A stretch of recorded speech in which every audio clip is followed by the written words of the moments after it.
estamos viendo? Bibliología. Bibliología, perfecto. Estamos viendo la bibliología, ¿no? Vimos la importancia de la bibliología y dentro de lo que es la bibliología vimos varios temas, ¿no? Entre ellos vimos lo que era los nombres de las escrituras, ¿no? Vimos lo que eran los nombres de las escrituras. Vimos que la Biblia se llama a sí misma, ¿no? Nadie le puso nombre a la palabra de Dios, sino que ella misma se nombró así, ¿no? Fue Dios mismo quien puso nombre a la palabra de Dios, ¿no? Y hay varios nombres que podemos ver ahí, ¿no? Ok, perfecto. Luego de los nombres de las escrituras, ¿qué más vimos?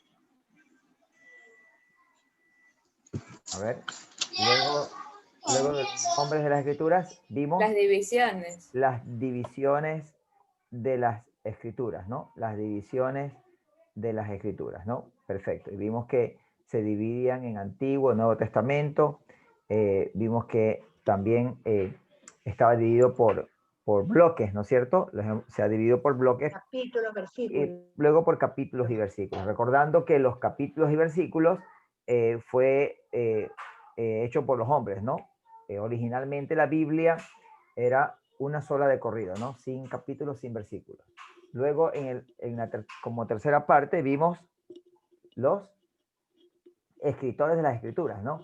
Y vimos ahí algo muy interesante en el sentido de que si alguien quiere una prueba de que la Biblia es efectivamente la palabra de Dios, ¿no?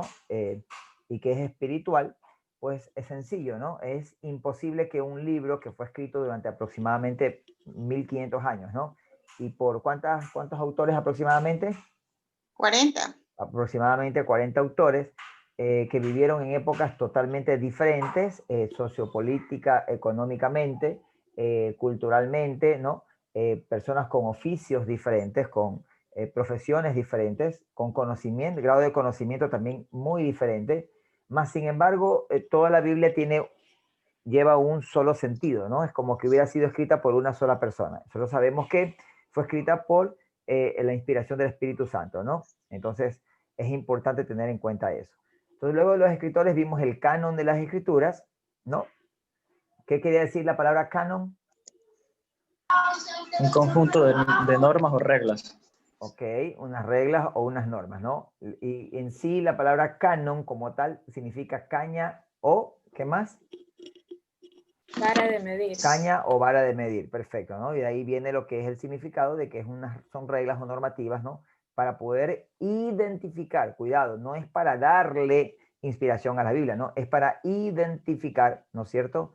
La veracidad de los libros de la Biblia, ¿no? Solo para identificar. Ok, perfecto. Luego vimos que había el canon del Antiguo Testamento que lo validó Jesús, entonces no había mucho problema con el canon del Antiguo Testamento. Luego vimos lo que son los apócrifos. ¿Qué significaba apócrifos?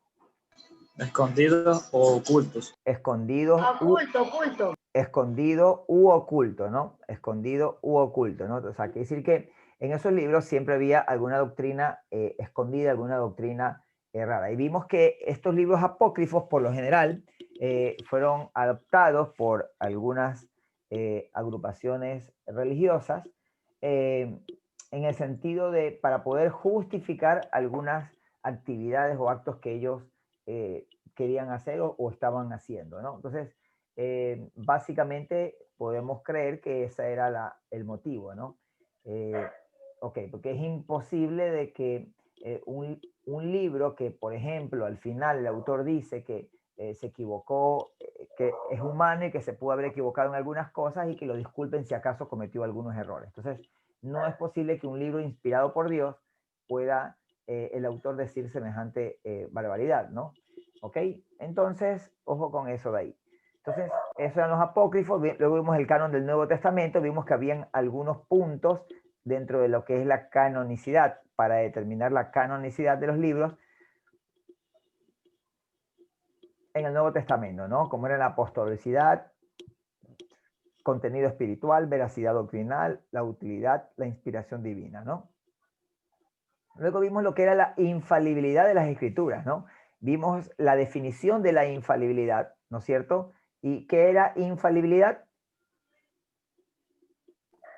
Que no tiene ningún error el original. Confianza, certeza. Ok, pero ojo, cuidado, en sus autógrafos originales. Eso hay que tenerlo muy en cuenta. Cualquiera de las Biblias que tenemos en nuestras manos en el tiempo actual puede tener muchos errores, ¿ok? Puede tener errores tipográficos, errores de traducción, etcétera, etcétera. Pero en sus autógrafos originales, la palabra de Dios no tiene absolutamente ningún error de ningún tipo, ¿ok? ¿Estamos claros? Ok, entonces ahí vimos lo que era esta parte. Vimos lo que era la inspiración de las escrituras, ¿no es cierto? Vimos que la escritura no fue traída por voluntad humana, ¿no? Sino que santos hombres de Dios escribieron siendo inspirados por el Espíritu Santo, ¿no? Entonces, y vimos ahí ya lo que era la definición de inspiración, ¿no? Que era un soplo de Dios, ¿no es cierto? En la vida de aquellos hombres escogidos para poder escribir la revelación de Dios sin error, ¿no? Entonces vimos ahí la diferencia entre revelación, inspiración e iluminación, y hay que tenerlo muy en cuenta, ya que habíamos visto de que la revelación podía ser dada a cualquiera. Dios puede revelarse a cualquiera, no necesariamente tenía que haber sido un creyente, sino que Dios ya sabía, Dios ya conoce de antemano nuestros corazones, y Dios ya sabe quién le es útil y quién no. Amén.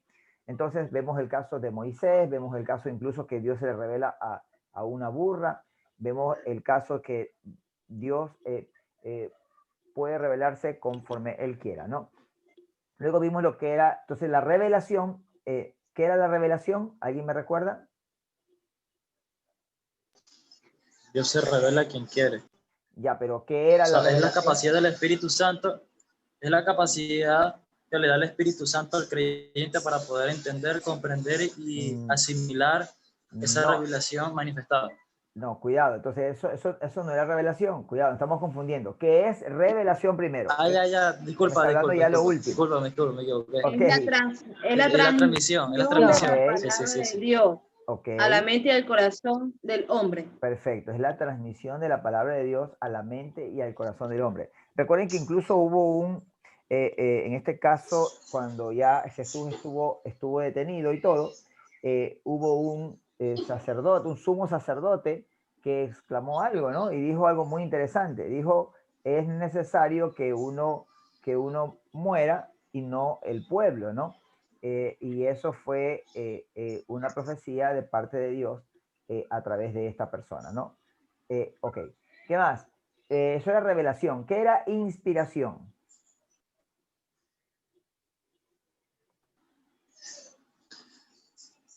Que era Era la vigilancia del Espíritu Santo para que la revelación sea manifestada, pero sin error alguno.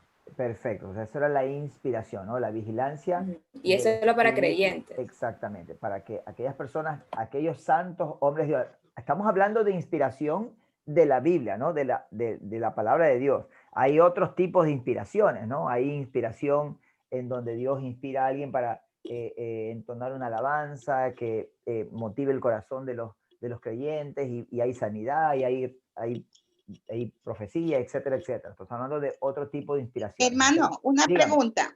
Dígame, hermano. ¿La revelación solamente es para los creyentes? Habíamos hablado de que la revelación podía ser a quien Dios quería, ¿ok? Eso depende ya. de Dios. Dios se le reveló a Moisés, por ejemplo, ¿no es cierto? Y Moisés no era todavía creyente, ¿no es cierto? Ya Estaba está en bien. un proceso recién, Ya. ¿ok? Igual, Dios se le reveló a Ya una está burra y está registrado eso en la palabra. Ok, ¿qué más? Y vimos también luego Ya está bien. lo que era la iluminación, y ahí hablamos de que la iluminación solo era algo que lo tenían los creyentes, ¿ok? ¿Estamos de acuerdo? Incluso en la conversación, en el diálogo entre Jesús y Nicodemo, se dejó evidencia de aquello, ¿no? En donde Jesús le dijo muy claramente a Nicodemo que las cosas espirituales solo o únicamente se pueden discernir espiritualmente. Amén. Y que el hombre carnal no puede discernir o entender, no puede entender las cosas espirituales. ¿Ok? Perfecto. Entonces vemos que la iluminación, ¿qué era la iluminación?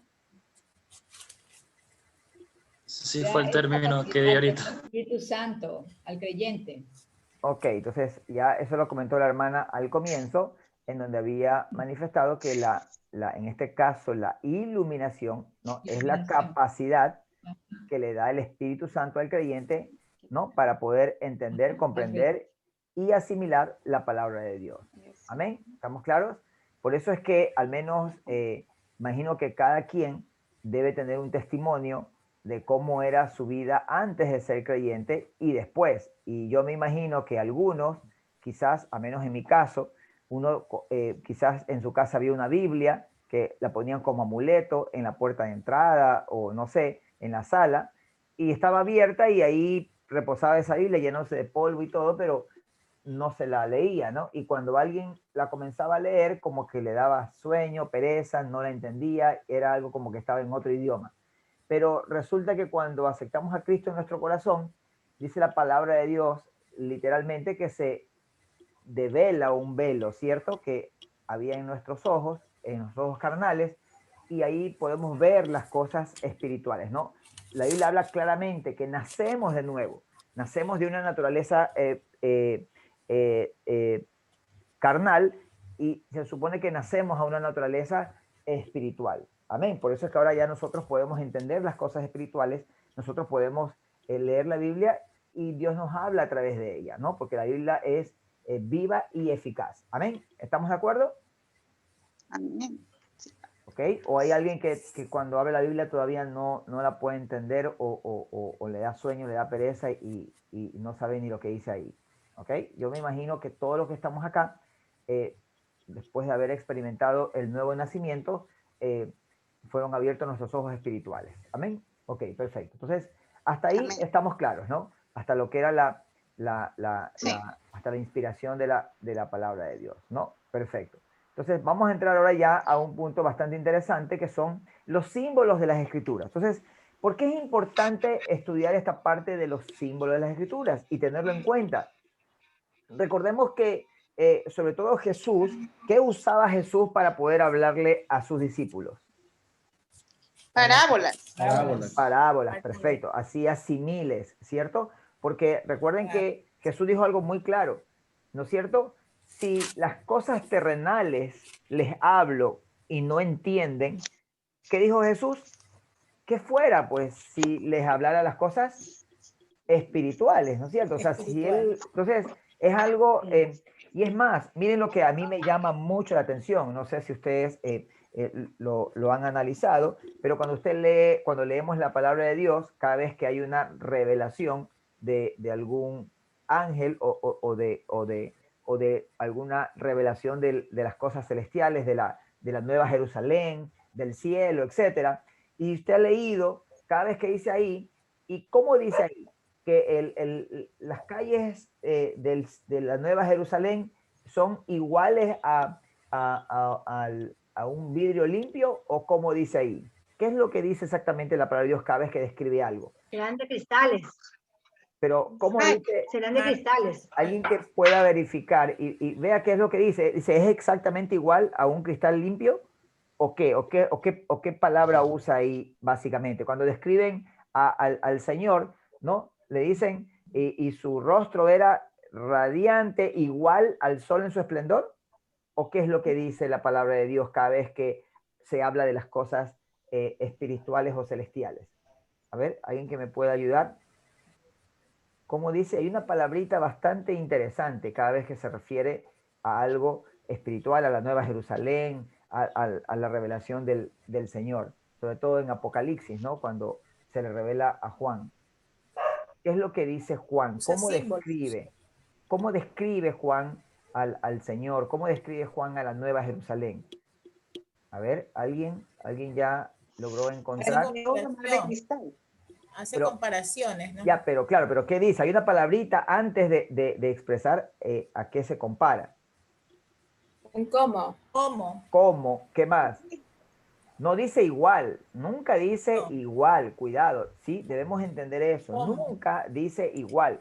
Hay una palabrita, otra palabra que usa, aparte del cómo. Semejante. Semejante, Semejante. perfecto, gracias. Semejante, parecido, semejante, Ujú. parecido, nunca dice igual. En otras palabras, No Entonces, hay, son las no, figuras literarias. claro, no hay en el lenguaje humano algo que pueda describir exactamente las cosas celestiales. Recuerden, así como el Antiguo Testamento era sombra de lo que había de venir en el Nuevo Testamento, recuerden que todo el Antiguo Testamento grita de ese Redentor que vino y que se cumplió en el Nuevo Testamento. Amén. Por eso es importante analizar, leer y escudriñar el Antiguo Testamento, porque hay muchas cosas que están ahí que manifiestan, que aclaran, que muestran el Nuevo Testamento.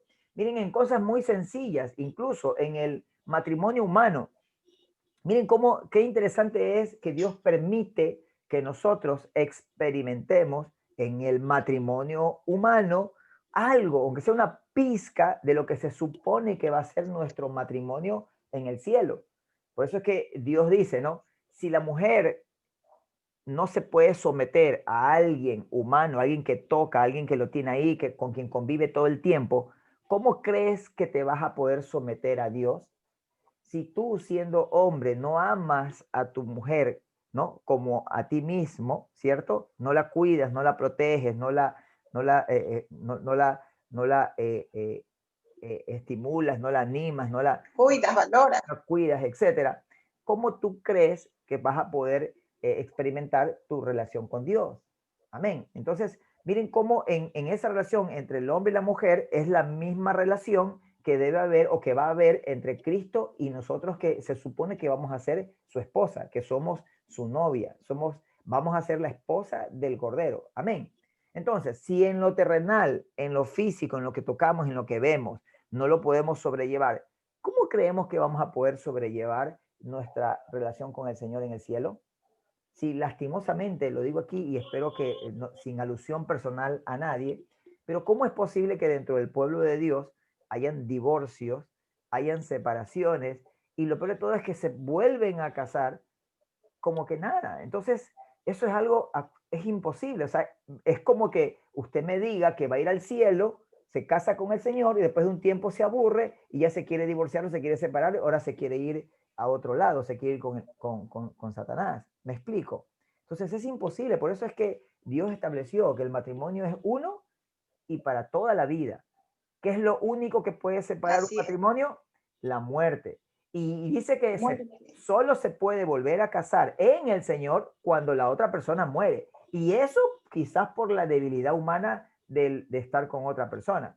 Porque si fuera posible, quédese solo. Hace mucho tiempo atrás, le voy a comentar algo que a mí me pegó mucho, me llamó mucho la atención. Una anécdota que yo leí alguna vez en una revista. Me acuerdo que en ese tiempo yo estaba en la SPOL y yo estaba en la selección de Taekwondo. Y en un día que el profesor tuvo un inconveniente y no pudo ir a entrenar, me quedé en las gradas y alguien tenía unas revistas ahí de esas de publicaciones, de deportes y todo. Y me llamó la atención y abrí una revista y había una historia bastante interesante. Una historia de una chica que había sido campeona mundial de patinaje sobre hielo, de los que son en pareja, que son dos personas que patinan, ¿no? Dice que esta jovencita con este muchacho venían entrenando desde los 8 o 9 años juntos. Entonces, tanto era la compenetración que tenían que ellos fueron campeones mundiales, ambos en pareja, y después como al año más o menos se casan y tenían apenas como 19 años por ahí, porque fueron campeones como a los 18. Se casan y dice que ni al año, ojo, de haberse casado, ni al año el chico muere en un accidente, no sé qué cosa. Y ya se imaginan, una campeona mundial de patinaje sobre hielo, creo que era alemana. Imagínense, una mujer hermosa, con mucho futuro, exitosa, ya prácticamente lo había ganado todo.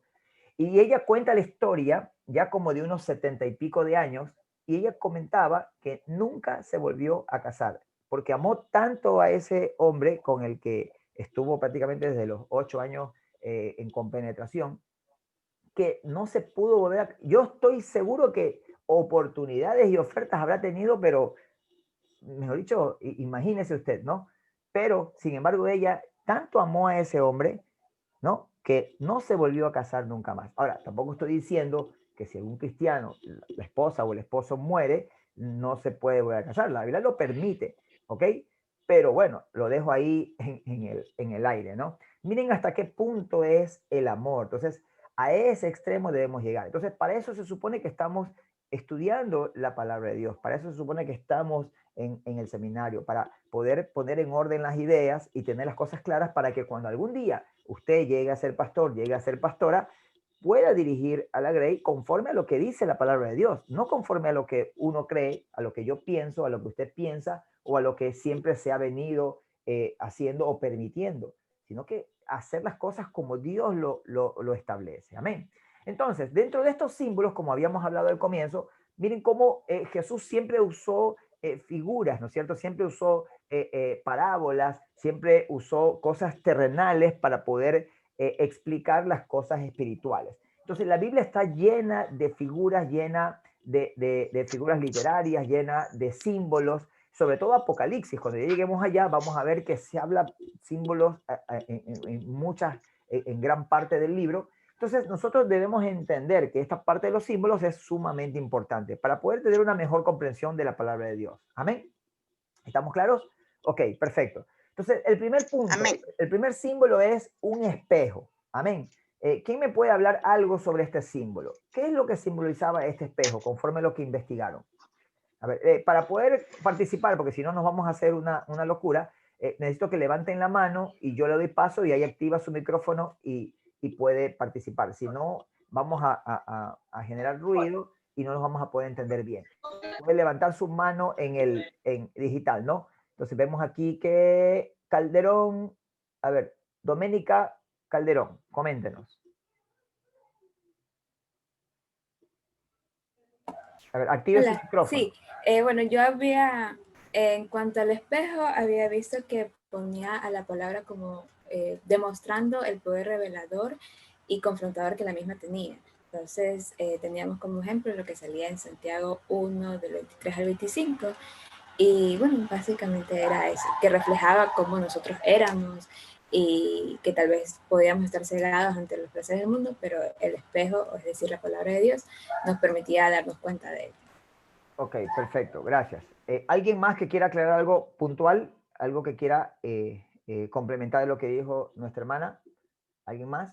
Ya puede bajar la mano, hermana Doménica. ¿Alguien más? ¿No? ¿Está claro? ¿No? ¿Nadie más? ¿Estamos bien? Entonces, vemos cómo el espejo, ¿no es cierto?, nos muestra, nos confronta a nosotros mismos. Miren, lastimosamente el ser humano, hablo en general, cristiano, no cristiano, el ser humano siempre trata de justificar sus acciones, ¿no? Lastimosamente, mire, a mí no me cabe en la cabeza cómo es posible que un grupo o una secta se justifique la práctica del homosexualismo, ¿no es cierto?, con ciertos pasajes aislados o versículos aislados de la palabra de Dios, en donde según dicen ellos, se supone que dicen ellos ser cristianos practicantes, pero practican y son practicantes del homosexualismo. Y ellos dicen que está justificado porque dice, ahí está, dice, si David dijo que el amor de Jonatán era mejor que el amor de 1000 mujeres. Y también Jesús mismo lo dijo cuando dijo que hay que amar al prójimo como a uno mismo y hay que amar sin mirar a quién. Entonces, ¿cómo justifican algo usando o tergiversando la palabra de Dios cuando está más que obvio en gran parte de la palabra que Dios aborrece ese tipo de prácticas? ¿Estamos de acuerdo? Dios ama incluso a esos pecadores, ¿no? Con la esperanza de que puedan entrar en sí, reaccionar, escuchar la palabra de Dios y cambiar. Pero Dios no puede estar de acuerdo con las prácticas que ellos están haciendo. O sea, Dios odia, igual que nosotros debemos aborrecer ese tipo de acciones. Amén. Entonces, no es posible que un cristiano practique ese tipo de acciones. ¿Ok? Bueno, entonces comentaba que la Biblia, ¿no es cierto?, es un espejo. Entonces, el espejo se asemeja a la palabra de Dios en el sentido de que cuando nosotros abrimos la Biblia y la leemos, nos confronta con nosotros mismos. Entonces, la Biblia nos muestra y nos hace ver cómo en realidad somos. Amén. ¿Qué es lo que tenemos que cambiar? Y como yo siempre he dicho, si estamos con vida, es por dos motivos principales, ¿no? Puede haber muchos más, pero para mí los dos principales es, uno, que todavía tenemos muchas cosas que cambiar. Todavía hay cosas en nuestra... el Señor nos está dando oportunidad, como dice en 2 de Pedro 3, ¿alguien me recuerda? El Señor no retarda su promesa, sino que es paciente para con nosotros, no para con el mundo. es paciente para con nosotros, no queriendo que ninguno se pierda, sino que todos procedan al Al arrepentimiento. arrepentimiento. ¿Estamos de acuerdo? 3:9, perfecto, sí. Entonces, vemos muy claramente que el Señor nos da oportunidad. Entonces, si estamos con vida es porque todavía hay cosas que cambiar. ¿Estamos de acuerdo? Y el segundo es porque hay un propósito de Dios en nuestra vida que todavía no se ha cumplido, que Dios tiene que cumplir. ¿Estamos de acuerdo?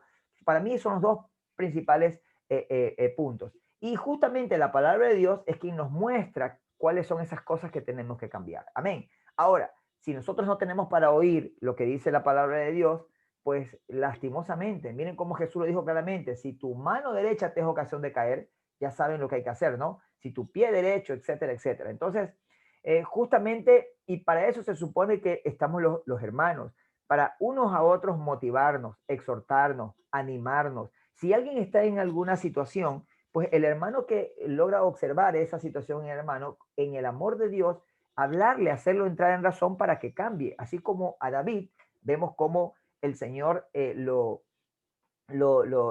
restaura, ¿no es cierto? Mientras él estuvo en pecado prácticamente un año, vemos cómo el profeta viene y lo confronta y de una manera muy sutil le hace ver lo que estaba haciendo David. Y cuando David entiende y reacciona, miren cómo él enseguida se arrepiente de lo que había hecho.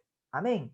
Pero si el profeta a lo mejor no lo hubiera confrontado, imagínense cómo hubiera muerto David. ¿Estamos de acuerdo? La pregunta es, ¿cuántos David a lo mejor hay en nuestras vidas o entre nosotros? Que a veces estamos haciendo cosas que a Dios no le agradan, quizás las sabemos o quizás nos hacemos de la vista gorda o no queremos entender. Mas, sin embargo, la palabra de Dios es quien nos debe mostrar la realidad y qué es lo bueno y qué es lo malo. Amén. ¿Estamos de acuerdo? ¿Qué más? B, un crítico. A ver, ¿quién quiere comentar sobre este punto de un crítico?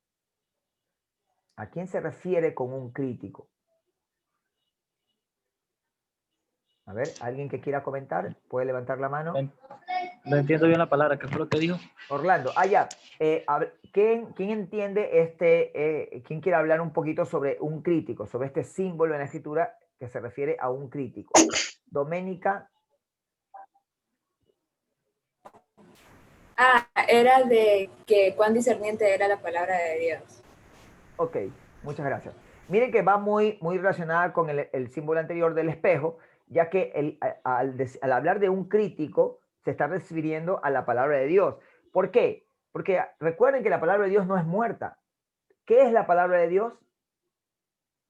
Viva y eficaz. Es viva y eficaz. Entonces, cuando usted lee la palabra de Dios, Dios le habla a través de la palabra. Entonces, cuando usted está haciendo algo mal, ¿no es cierto? Entonces, la palabra de Dios es como que le hace una observación o un llamado de atención sobre ese punto. Es como cuando usted se mira al espejo, ¿no es cierto? Y usted tiene la raya para el otro lado o está despeinado. Entonces, usted se mira al espejo y dice, uy, qué feo que estoy. Entonces, usted está criticando su apariencia y usted es con el fin de corregirla, ¿cierto? Entonces, cuando estamos en alguna actividad o alguna acción mala, pues el espejo o la palabra de Dios en este caso nos critica o nos hace la observación o nos hace ver. Entonces, ¿cuántas personas a lo mejor no están por hacer algún negocio a lo mejor chueco o algún negocio que no está conforme a la palabra de Dios? Pero más sin embargo, cuando es confrontado con la palabra, pues se abstiene de hacer ese tipo de negocios. Miren hoy en día qué tan fácil es. Miren, en el caso de la pandemia, ¿cuántos casos han habido de personas que a lo mejor decidieron aprovecharse de alguna situación y hacer algo erróneo? Pregunto, si la palabra de Dios estuviera en nosotros impregnada, si la guardáramos en nuestro corazón, en nuestra mente, ¿usted cree que podríamos hacer eso? No. Les comento una pequeña experiencia personal. En mi caso, nosotros tenemos una herencia de 11 hectáreas de terreno en Montecristi, que está más o menos como a unos 5 kilómetros de la vía principal de Montecristi, en el lado, como hacia el lado contrario de la carretera principal de la Asamblea, hacia el otro lado, más o menos, ¿no? Sí, a lo que uno va de Montecristi a Manta, al lado izquierdo está la Asamblea, ¿no? El terreno que nosotros tenemos es al lado derecho, más o menos unos 5 kilómetros por ahí. Son 11 hectáreas que hay de herencia que dejó mi papá. Entonces, hace poco me propusieron un negocio. Entonces, había alguien que propuso un negocio en ese lugar. Ellos quieren hacer como que una siembra, ¿no?, de un producto en las 11 hectáreas, ¿no? Y me estaban ofreciendo, ¿no?, pagar o arrendar las tierras, ¿no es cierto?, por un valor aproximado de cada hectárea por unos más o menos como $3,000 por cada hectárea. Entonces, si son 11 hectáreas por $3,000, no es nada despreciable, ¿cierto? Entonces, estas personas que tenían ese proyecto, ¿no es cierto?,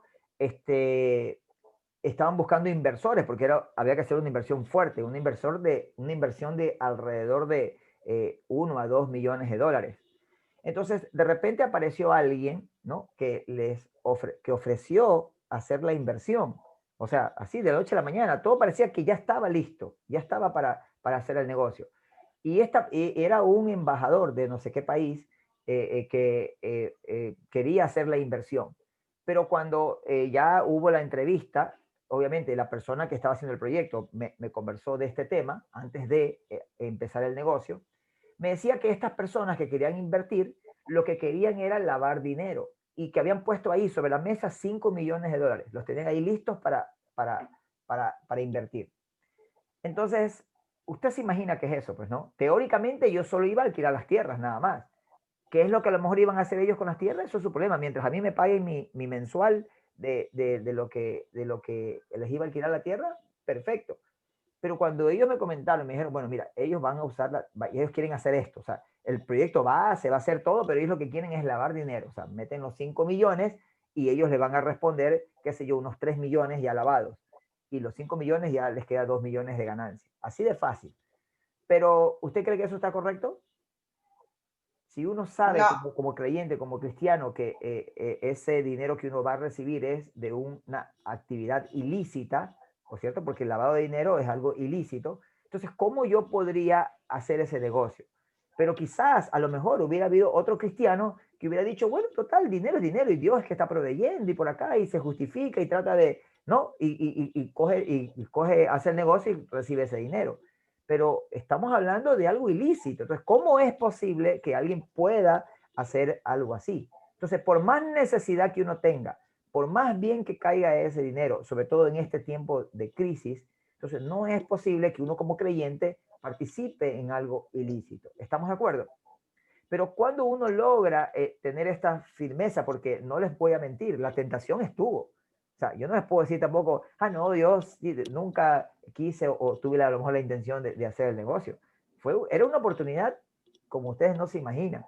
Pero uno ya lee la palabra y se da cuenta y uno sabe que no es posible. Dice la Biblia que ¿qué parte tiene Cristo con Belial? No se puede juntar la luz con las tinieblas. Amén.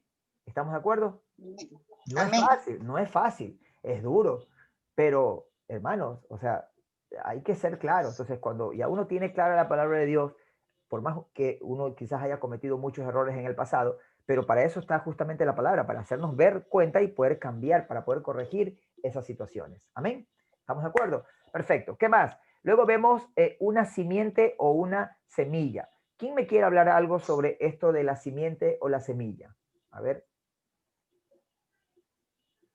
alguien que quiera comentar de lo que haya investigado sobre este símbolo de la escritura, sobre la simiente y la semilla. ¿A qué se refiere? Vendría a ser como una palabra que da vida, dice. Esa es la simiente. Ok, perfecto. Una semilla que germina y que da vida, porque la semilla siempre da vida. Ok, hermana Andrea, gracias. ¿Alguien más que quiera comentar algo más? ¿A qué representa la simiente o una semilla? O sea, ¿cuál es el símbolo que hay detrás de eso? A ver. Da vida. La palabra de Dios. Hermana Teresita. Perdón. ¿A quién? ¿A quién se asemeja, hermana Teresita? A Jesús. Más que, o sea, más puntualmente. Obviamente Jesús es vida y todo, pero al hablar de la semilla, está hablando de la palabra de Dios. ¿Ok? Acordémonos. ¿Puedo hablar? Claro, comente. El significado bíblico de la semilla en realidad proviene del término será en hebreo y de la raíz no sé cómo se pronuncia eso, perma en griego, y se interpreta como la descendencia o los cimientos Ok, en la perfecto. Sagrada Escritura. Ok, claro, no, sí, está bien. Habla también de la descendencia, pero acá estamos hablando, ojo, estamos hablando de una descendencia no carnal, sino una descendencia ¿qué? Estamos hablando de una descendencia Espiritual. espiritual. Ojo, cuidado, está bien. No, sí, está bien. O sea, en sí es válido la aclaración del hermano, ¿no? O sea, una semilla, estamos hablando de algo que nace, de algo que da una descendencia. Pero acá estamos hablando de algo que nace ¿qué? No carnalmente, sino espiritualmente. ¿Y cómo nacemos de nuevo? ¿A través de qué? Y Jesús lo dijo claramente. Jesús dijo claramente, habló, incluso dio una parábola sobre esto. La parábola del Sembrador. sembrador, perfecto, ¿no? De un sembrador que fue a sembrar y había diferentes tipos de tierra. Esos tipos de tierra simbolizan las personas, ¿no? Que unos están más dispuestos a recibir la palabra y otros no. Pero la semilla, que es la palabra de Dios, ya queda ahí.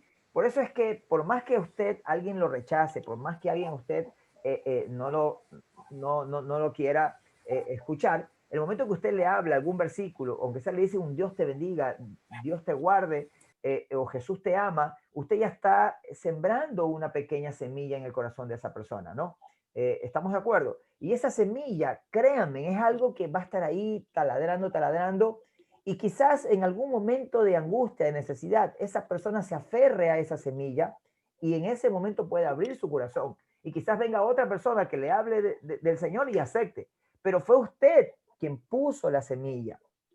Les comentaba que el año pasado yo estuve en el hospital, me dio pancreatitis aguda.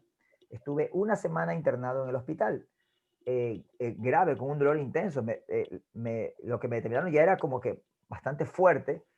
Me dio así de la nada y estuve en el hospital. ¿Y qué ocurre? Que justo me ponen, después que me hacen los exámenes, todo, me pusieron medicación, todo, estuve una semana sin comer nada, solamente con sueros y con cosas así. Pero justo me ponen al lado de la cama de una persona que tenía aproximadamente 58, casi 60 años, 50 y pico, por ahí. Era un tipo que ya le estaban haciendo diálisis, porque tenía, creo que esto de la sangre, leucemia de la sangre o algo así. Y era alguien de escasos recursos. Y yo vi que el día siguiente de que me ponen en la cama junto con él, y vino a visitarlo un pastor. Era como familiar o algo así lejano, pero era como un pastor. Era como un pastor como más o menos como del campo. Y le vino a hablar y todo, le estuvo hablando como una hora del Señor y todo. Y al final, qué dolor en mi corazón cuando este hombre le dijo, no, gracias, dice, sí, está bien lo que usted dice y todo, pero no, ahí nomás, gracias, no quiero aceptar al Señor. Entonces eso es como un dolor, porque uno ve la situación en la que está ese señor, que a lo mejor no le queda mucho tiempo, y ver que rechace la palabra de Dios. Entonces yo le comencé a hablar, pues no, justo estaba al lado, hoy tenía todo el día para hablarle. ¿Y cómo le va? Dios le bendiga por acá, ¿cómo está? ¿Y qué pasó? ¿Por qué usted no acepta al Señor? Mire que nos queda poco tiempo, los días son difíciles, etcétera. Ya se imaginan todo el repertorio. Y él me dice, mire, yo no acepto al Señor, dice, porque yo no creo, estos hermanitos, dice, son de lo peor, dice, yo conozco un pastor, dice, que cristiano, dice, que tenía una iglesia en no sé qué parte, dice, pero un día yo yendo al mercado, unas 8 cuadras de la casa de él, dice, por allá, ese pastor veo cómo va y se mete en la casa de una mujer viuda y estaba con ella, y sale, se besa, todo, y como que nada, teniendo su mujer y su familia. Entonces, ¿cómo es posible? ¿Cómo es eso? Dice, y he visto otros cristianos, bueno, y comenzó a hablar de que se roban las ofrendas, etcétera, etcétera. Bueno, comenzó a hablar de algunos casos que él vio de cristianos que estaban haciendo cosas inapropiadas, ¿no es cierto? Entonces, y yo lo miraba y le decía, pero, disculpe, digo, pero el hecho de que algunas personas hagan cosas negativas o inapropiadas, eso no quiere decir que Dios no sea real. ¿Ok? Y además, digo, un día tendrán que ellos dar cuenta a Dios de sus acciones. Digo, ¿usted cree que que eso va a quedar impune o que Dios va a ser burlado? No, le digo, Dios le da oportunidad y Dios lo ama tanto a ellos como lo ama a usted. Entonces, Dios le está dando la oportunidad a usted para que pueda, bueno, le comencé a hablar, estuve como 2 días hablándole del Señor. Y como al tercer día, otra vez vinieron a visitarlo y ahí aceptó al Señor. Amén. Entonces, estamos claros. Entonces, miren cómo a veces Dios permite algunas cosas y yo lo veo así. ¿Por qué? Porque a la semana, justo el Señor sale, por ejemplo, sale tipo, le dan de alta tipo como a las 10 de la mañana y a mí me dan de alta a las 3 de la tarde, el mismo día que el señor se fue. Ahora, a la semana, los doctores me hacen los exámenes y no tenía absolutamente nada. Es más, me hicieron todos los días me llevaban a hacer exámenes y todo, y nunca encontraron la causa de la pancreatitis. Nunca. Fue una pancreatitis como que sin causa. Entonces, y es más, me hicieron, tuve que ir al hospital unas 2, 3 veces más para hacerme otros análisis y chequeos y nunca determinaron nada. No tenía, me hicieron radiografías, me hicieron ecos, me hicieron de todo. Lo bueno es que yo sé que salí del hospital sabiendo que no tenía nada. Incluso me hicieron exámenes de SIDA, de sífilis, de todos los virus, porque pensaban que podría ser viral la causa de esto ahí. El hígado, los riñones están bien, no tenía ni cálculo ni en la vesícula, ni en los riñones, ni en ningún lado. O sea, todo estaba bien. Entonces, me explico, no había explicación para esa pancreatitis. Entonces, yo lo que llego a creer, es más, los exámenes para la pancreatitis, me hicieron 3 veces los exámenes o la prueba para saber si tenía pancreatitis, porque pensaron que a lo mejor el primero fue un diagnóstico falso, pero no, tenía, incluso tuvieron que tenerme con calmante y todo eso.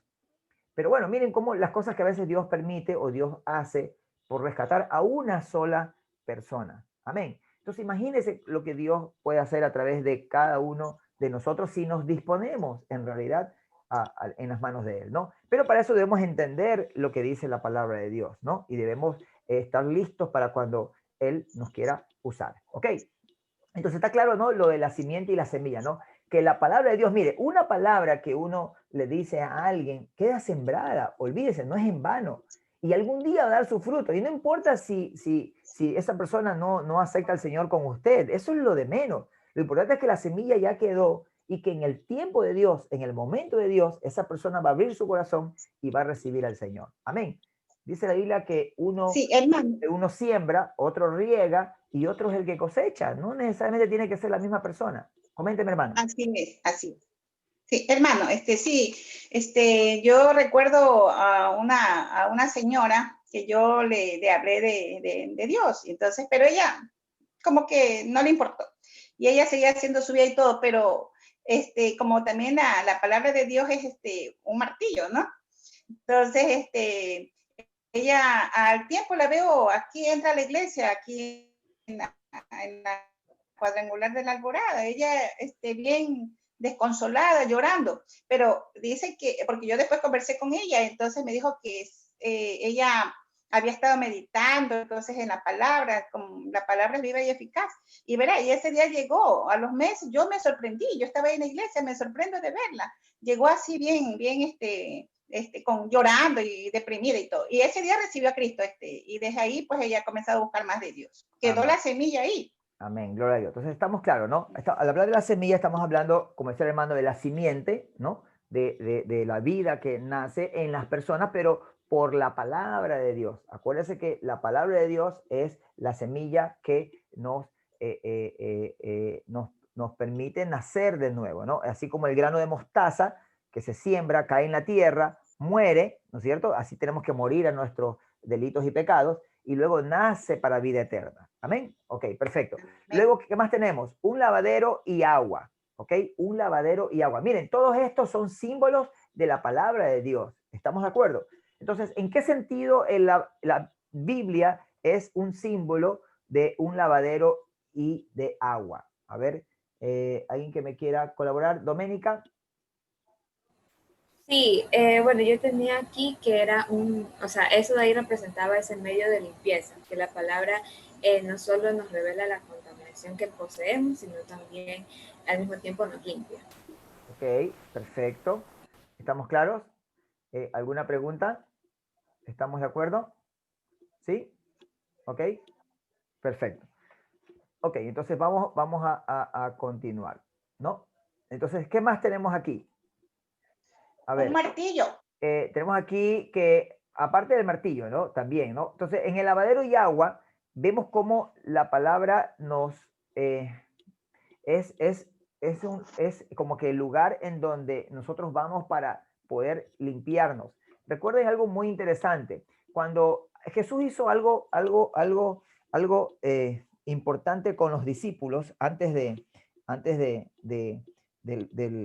la cena, ¿qué hizo Jesús con sus discípulos? Él lavó los pies. Le lavó los Él pies. lavó los pies, ¿no? Y ahí llevó un lavacro, ¿no? Y el agua y les lavó los pies. Y en algún momento, Pedro, uno de los más efusivos hasta ese momento, él decía, no, Señor, tú eres el Rey de Reyes, el Señor de Señores, ¿cómo tú me vas a lavar los pies a mí? Más bien yo debería debería servirte a ti. Entonces, ¿qué le dijo el Señor en ese momento a Pedro? ¿Qué le dijo? Que es necesario que le lave porque si no, no tuviera parte en el reino. Exactamente. Y miren cómo en ese momento Pedro reacciona y dice, ay Señor, entonces báñame todo. O sea, porque él decía, yo quiero ser el primero que esté en el cielo. Entonces, y el Señor le dijo, no, Pedro, ¿por qué no era necesario bañarlo todo en ese momento, sino solo los pies? A ver, esposos Aguilar. Porque ya estaban limpios por la palabra que él les había hablado. Ok. Jesús. Esposos estaban Aguilar. limpios. Okay, gracias, hermana Carlota. Esposos Aguilar, ¿nos pueden comentar algo? Del agua. Estamos en la palabra de Dios como... El lavacro como y el agua. Claro, el lavacro y el agua. Sí, porque recordemos que también nos limpia, el agua nos purifica, nos limpia. La palabra también dice que corre como ríos de agua viva en nuestro interior también. Eso también tiene mucho que ver con el significado. Exactamente. Miren cómo ya en el Antiguo Testamento la Biblia hablaba de que había un río, ¿no es cierto?, que salía desde el trono de Dios, ¿no es cierto?, y las aguas salinas, ese río de Dios entraba y purificaba esas aguas salinas. Entonces esas aguas salinas representan nuestra vida de pecado. Entonces cuando la palabra de Dios entra en nosotros, nos va limpiando y nos va purificando. Amén. ¿Estamos de acuerdo? Entonces es importante esta parte de aquí, ¿no? Porque imagínense cómo estaríamos si nosotros nos tuviéramos que bañar en seco. ¿Usted se imagina bañarse en seco? O sea, todos los días nomás sacudirse, sin mojar, sin echarse agua ni nada. ¿Cómo sería eso? ¿Cómo estuviéramos después de una semana, después de un mes o después de un año de estar en esa situación? Sé que hay algunos lugares en el mundo donde el agua es demasiado cara. Es demasiado cara, es como oro, más o menos. Y en esos lugares las personas, tengo entendido, no sé si será verdad, no me consta porque no he estado ahí, pero es lo que se comenta. Estas personas se bañan una vez, creo que a la semana, una vez cada 15 días o algo así. Entonces, es más, cuando una de esas personas, se supone que fue uno de estos países tropicales como el nuestro, y que veía cómo la gente cogía la manguera y regaba el agua lavando los carros, etcétera, se quedaban absortos de ver cómo se desperdiciaba el agua, cuando por donde ellos vivían era algo demasiado preciado y escaso. Entonces, ¿usted se imagina lo que sería eso, bañarse sin agua? Amén. Sería algo muy complicado, ¿no? Entonces, el agua es necesaria para limpiarnos. Orlando, quería comentar algo. Sí, respecto al simbolismo del agua, o sea, que el agua también, dependiendo de las circunstancias, tiene diferentes significados. Y el agua también puede ser un símbolo de salvación, porque como habla en capítulo 4 de Juan, versículo 14, dice, mas el que bebiere del agua que yo le daré no tendrá sed jamás, sino que el agua que yo le daré será en él una fuente de agua que salte para vida eterna. Amén, exactamente. Pero es justamente por eso, porque acuérdese, Apocalipsis dice que arriba al cielo no va a entrar ninguna cosa inmunda que haga abominación ni mentira. Amén. Entonces, al agua entrar a nosotros es como un río de agua vida que va, como ya lo dice también en el Antiguo Testamento, esa agua del río de Dios que va y que sanea, ¿no es cierto?, las aguas salinas, ¿no es cierto?, que les da vida, que las revive, las reactiva. Asimismo, como dice el hermano Orlando, obviamente esa palabra que es como el agua y el lavacro que nos va lavando, nos va purificando y nos va reviviendo. ¿Estamos de acuerdo? Amén. Ok, perfecto. Entonces, ¿qué más? Tenemos aquí una lámpara y una luz. ¿A qué se refiere que la palabra es una lámpara y una luz? Creo que la Biblia lo dice claramente. Y ¿no? lámpara a nuestros pies. Lámparas a nuestros pies y lumbrera a nuestro camino. Hermana Teresita. Lumbrera a nuestro camino. Sí, lo mismo que usted acaba de decir, hermano, lo que yo iba a decir. Ok, perfecto. Entonces, está claro, ¿no? Y miren qué interesante es esto de lámpara es a nuestros pies y lumbrera a nuestro camino. Porque la pregunta es, a ver, como creyentes, como cristianos, nosotros, al tener al Espíritu Santo dentro de nosotros, Usted sabe lo que es eso, lo que es tener al Espíritu de Dios dentro de nosotros, o sea, que Dios mismo more en nosotros, como dice la palabra de Dios, Dios con nosotros, ¿no? Emmanuel. Entonces, si Dios está con nosotros, dentro de nosotros, hermano, es que si nosotros tuviéramos una buena comunión con Él, ¿no es cierto? ¿Qué ocurriría? Entonces, cada paso que nosotros damos, deberíamos darlo con sensatez, ¿no es cierto? Con discernimiento. Es decir, el Señor nos muestra, por eso es que usted no sé si lo ha experimentado, pero cuando usted a lo mejor ha estado queriendo ir a algún lugar, usted siente como que algo no está bien, como que algo le avisa, algo le advierte. Amén. Yo les comenté la clase anterior, dos experiencias que he tenido hasta ahora en cuanto a que sentí claramente que algo vino sobre mí y me hizo un llamado de atención a acercarme a dos personas, a hablarles, y esas personas resulta que estaban a punto de suicidarse. Y gracias a Dios que me usó para poderles hablar a esas personas, y esas personas tomaron la decisión de no suicidarse, y hasta donde yo sé, todavía están con vida. Y eso ocurrió como hace unos 4, 5, 6 años atrás. Entonces, ¿qué ocurre? Que así de esa manera, ¿no es cierto? ¿No? Vemos claramente que la palabra nos guía. Entonces, la pregunta es, si es necesario tener discernimiento para poder andar conforme a la voluntad de Dios, pero ¿cómo vamos a tener discernimiento si no escudriñamos la palabra de Dios? Amén. Cuando dice la Biblia claramente que en ella nos parece que tenemos la vida eterna.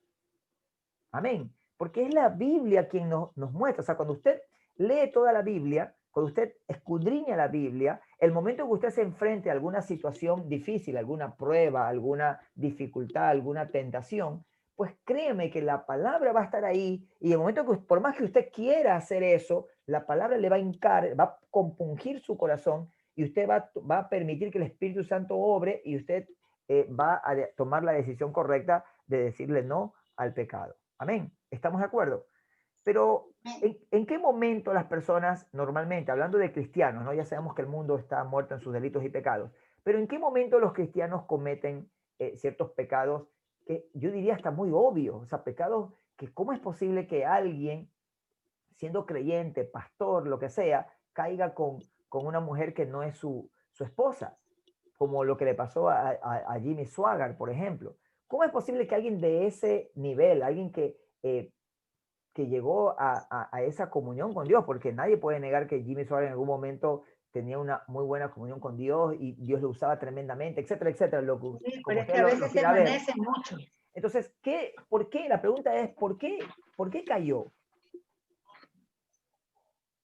Entonces, para mí, simplemente... Yo creo, hermano dígame. Marco, que se envanecen mucho ya, o sea, la soberbia, como que son mejores. Exactamente, en parte ¿Qué puede eso, ser ¿no? eso? Pero para mí no hay otra explicación que se enfrió o que dejó su comunión con Dios. Amén. ¿Estamos de acuerdo? Yo siempre digo, si usted mire en su cuarto, de las 4 paredes, vea 2 paredes paralelas, ¿no? Y si una de esas paredes representa a Dios y todo lo que Dios representa, la otra pared, la del lado opuesto, representa a Satanás, el pecado, el mundo y todo lo que representa. Es sencillo. Mientras usted más se acerque a la pared de Dios, ¿qué cree que va a pasar como consecuencia? ¿A qué pared se está alejando? ¿De qué pared se está alejando si se acerca a la pared de Dios? La pared de Satanás. A la pared de Satanás, del pecado, del mundo, de todo lo que lleva. Pero ojo con esto, mire, el momento que usted se aleja de la pared de Dios, ¿a qué pared se está acercando? A la pared de Satanás. A la pared de Satanás. Así de fácil. Entonces, para mí es que cuando usted pierde o deja o descuida su comunión con Dios, usted está más susceptible a ser presa de Satanás. Y recordemos que Satanás anda como, mire que la Biblia dice que no dice que es un león rugiente, anda como, semejante, parecido a un león rugiente, buscando a quien devorar, sobre todo a los cristianos, porque sabe que cuando hace caer a un cristiano, conlleva que muchas personas que a lo mejor iban a escuchar la palabra a través de ese cristiano, ya se van a perder en sus delitos y pecados. Entonces, sí estamos de acuerdo. Satanás neutraliza una arma contra él cuando hace caer o desviar a un cristiano. Entonces, nosotros no podemos permitir que eso ocurra. Pero ¿cómo va a ocurrir eso? Cuando nos dejamos guiar pues por la lámpara y por la luz de la palabra de Dios. Amén. ¿Estamos de acuerdo?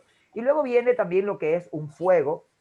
Ya todos sabemos, ¿no? Que Dios, como dice la palabra de Dios, ¿no? Que la palabra de Dios es como un fuego que quema, es un fuego que no lo va a dejar estar vivo, ¿no? Ya lo comentó la hermana, que le había hablado de la palabra a alguien y a la larga vio cómo esa persona llegó a la iglesia. ¿Por qué? Porque quizás esa palabra que se le habló fue como un pequeño fuego que estaba ahí quemando adentro a esa persona, consumiendo adentro, inquietando adentro a esa persona hasta que abrió su corazón y vino al Señor, ¿no? Y luego lo que ya la hermana comentaba hace un rato, el martillo, obviamente, ¿no? La palabra es como un martillo porque golpea, ¿no es cierto? Porque quebranta, porque destruye, porque rompe toda la coraza del pecado que hay en nuestro corazón. Hermana Esperanza.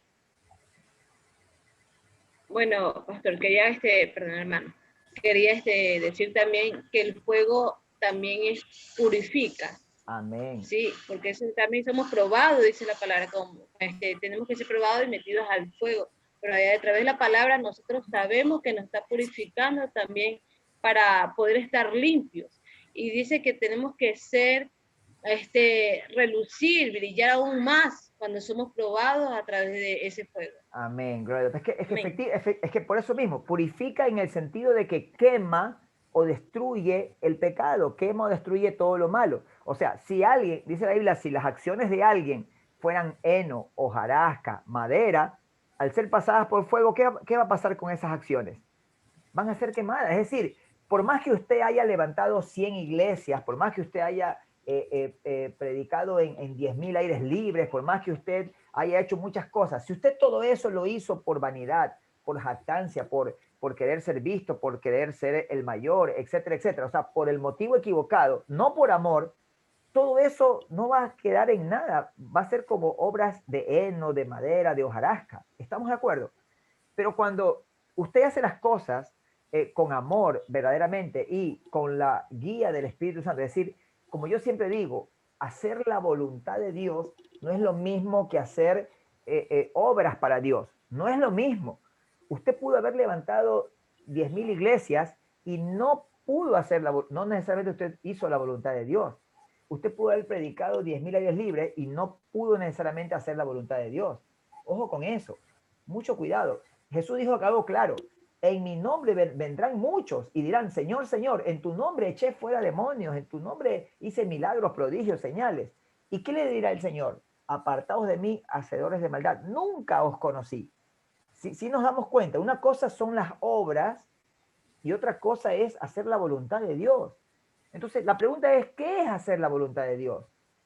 Entonces, hacer la voluntad de Dios es hacer primero lo que Dios quiere que hagamos, no lo que yo quiero hacer, es lo que Dios quiere que hagamos.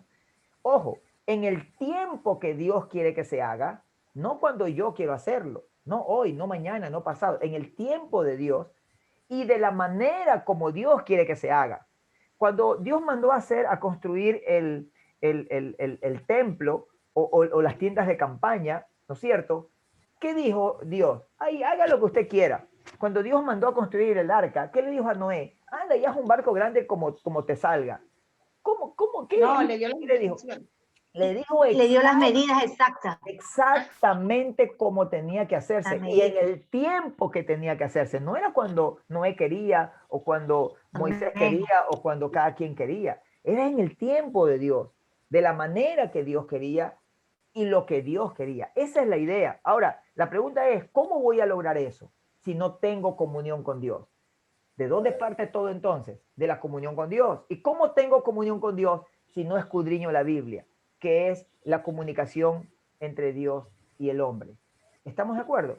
Entonces todo concluye ahí, ¿no es cierto? Ok, vamos a quedar hasta ahí ya por el tiempo. Y por último, no, la comida, todos sabemos, como dijo Jesús, que no solo de pan vive el hombre, sino de toda palabra que sale de la boca de Dios. Entonces debemos tener muy en cuenta eso. Y bueno, quedamos hasta aquí. Para la próxima clase, hermanos, vamos a ver lo que es el Espíritu Santo y las Escrituras. Amén. Anoten, por favor. Me hacen un pequeño resumen y vamos a analizar el tema en la próxima clase, ¿ok? El Espíritu Santo. ¿Puedes repetir lo que dijo? Ya, el Espíritu Santo y las Escrituras. Amén. ¿Ok? Me gustaría conversar, déjenme poner ya.